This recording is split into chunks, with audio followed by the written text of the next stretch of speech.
Crazy Commanders moves on the rise with shocking reports revealing on who the Washington Commanders could be drafting in this year's NFL draft. It gives you an idea of where the front office is at preparing on this rebuild.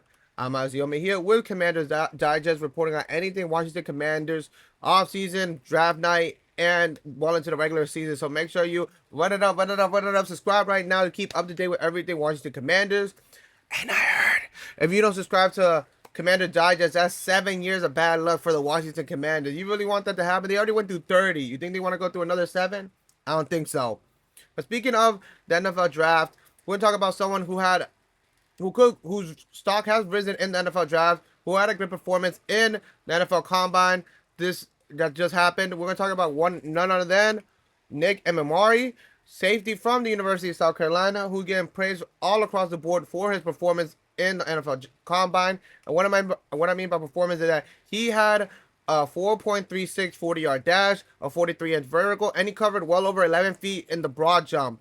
He's getting a lot of praise for his size, his strength, his speed, and it makes sense. He's a safety who's getting praised for his run defense, which is very odd, very unique, and a safety who's good on the run defense. That's sort of what the Commanders have been looking for these last couple of seasons, especially as of last year. If we go off last year, highlighting the playoffs, I don't want to say it. Obviously, we don't want to say it, but we need to address the problem. In order to fix the problem, we have to address it. The Commanders' run defense was non-existent in the playoffs. Sorry, it's true. To look at the film, maybe not against the Buccaneers, but obviously against the Lions and the Eagles. Against the Lions, they let Jahmyr Gibbs put over 100 yards on them. But people are going to say, oh, but they won the game, so why does it matter? Well, yeah, they won the game, but it's not because of the run defense, not because of the defense. That was a high-scoring game. There was no defense played by either team. I'm sorry. It had to be said. I'm not accusing any foul play by a player or coach, but it had to be said. There was no run defense. So, yeah, they won that game. They got lucky. You call it luck, call it skills. But then they got fully exposed the next game after against the Eagles with Saquon Barkley. Another 100 yards on the ground. And the game was practically over by halftime because they got absolutely exposed on their run defense. So, you're not going to win games if you're giving up over 100 yards rushing against another team, especially in the playoffs. They got luck, skill, whatever you want to call it, but it's not going to work every single time. You need to focus on that run defense. That run defense is very important. Defenses win championship, all we know. And highlighting a man like Nick, drafting him could be the key to success in that weaknesses that the Commanders have, because obviously he's getting praised for his run defense, but he's a safety. Including last season, the Commanders have struggled with that, getting a consistent safety cornerback position filled. And not an easy position to fill, obviously, but the Commanders have struggled. Luckily, with how they did last season, they were able to obtain Marshawn Lattimore through trade with the Saints. But even then, he's very injury prone. He came into the Commanders with injury. He didn't start a couple games because of injury, and he's on the older side. I don't want to call him Unc, but he's on the older side. So you're gonna need to start preparing on who can be with him as of right now and eventually take his place. And that could be Nick on what he's done. But don't take my word for it. We're gonna look what some analysts have him with. NFL.com analyst Bucky Brooks describing his play as whether nailing a big body running back in the hole or picking off an overthrown pass, taking it back to the house. With the speed to take down runners from sideline to sideline and hops to swat away passes thrown inside the numbers, McLaurin is one of the few defensive game changers in the 2025 class.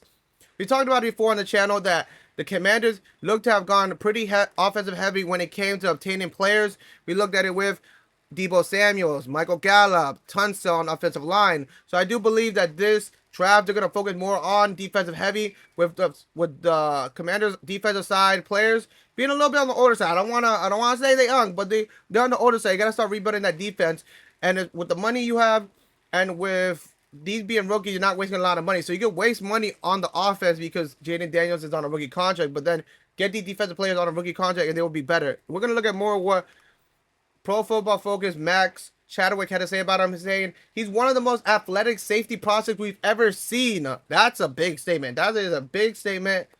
Comment down below if you agree with that. If you've seen Nick's game, comment down below. That's big. Out of all safeties, best prospect. Comment down below. That's right. Let us know in the comments. But it just speaks to his work ethic and his determination. Like he's being described as being big enough to come off the edge, fast enough to guard the slot receiver, and physical enough to tackle a running back. This man is basically translates to he's willing to go take any objective and go above and beyond for the success of his team. He's willing to go when he sees that pile on the line of scrimmage. He's running to head first into there. He's not afraid of it, and the Commanders could use that dog, young blood rookie who's ready to prove himself in the position. We're also going to look at what the NFL has to say about him. He's a rare combination of height, weight, and speed. No one had Nick putting up those type of numbers in at the combine. He's very unique when it comes to that. Like I said, weight, height, and speed. He's able to guard a running back, take him to the ground, but he's also fast enough to keep up with slot receivers, and if it comes down to it, make an interception when it's needed. It also speaks to, we're talking about how Nick is a good fit for the Commanders, but we're also going to talk about the player side of it. How we talk about how he's a good fit for the Commanders, but how is Nick a good fit for the Commanders? Did I say that right? I may have confused myself. Way to look at it. How the Commanders are a good fit for Nick, and we're gonna look at how Nick is a good fit for the Commanders. We're talking about how the Commanders are a good fit for Nick. There we go. Try saying that 3 times. Why is he what makes him a good fit for the Commanders? Well, you have, like I said, Marshawn Lattimore. I'm not accusing him. I'm not old shaming him, but like I said, he's getting older. He's injury prone. We're gonna need someone to eventually take that. Well, he could be with him on that side, on the opposite side, but we're gonna need start preparing someone to take that position. But also, he's a lot of analysts like him on the middle linebacker position, on as an edge rusher as well. He could be converted as that. He's built that 6'3", 220 pounds, so he's a big boy that can move. So middle line, they're thinking about just pushing him as a middle linebacker, as an edge rusher, which is perfectly fine because you have mentors. Like I said, Marshawn Lattimore, they got through the trade last year. Commanders re-signed Frankie Louvu. They re-signed Bobby Wagner. Bobby Wagner, a former Super Bowl champion, part of the Legion of Doom. Give me a doom or boom in the comments. I'm sorry, TikTok brain rot got to me for a second.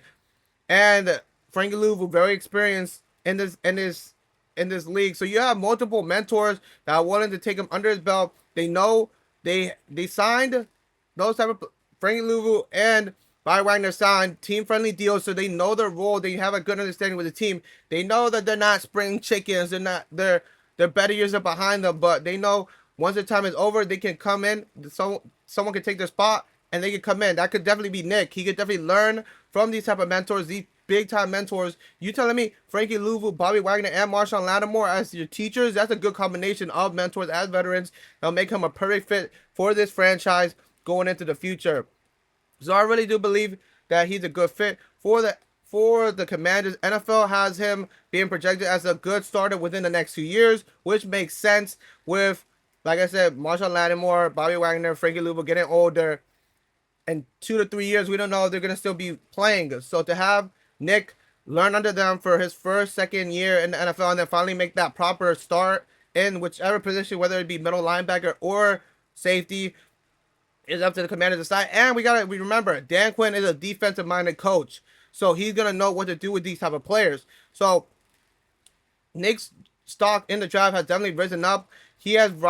Now his stock is at middle to the end of the first round. Who's at the end of the first round? The Commanders. One of the quote unquote the downside of being a good team is that you have a low pick. The Commanders have the 29th pick. So if Nick is there, safety who's good at the run defense, it basically makes 2 birds, 1 stone type of. You can put him in the safety position if you need him to guard up top, or you can put him in that middle linebacker blitz. He's a great blitzer as well.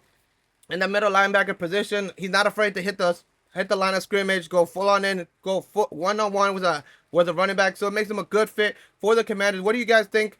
Let me know in the comments below if you think Nick is a good fit for the Commanders, or who do the Commanders need? What do they need most in this NFL draft? Who's a better pick for the Commanders in this draft? Let me know in the comments below. But that's what I have for today. My name is Azael Mejia with Commander Digest, and I'll be seeing you in the next video.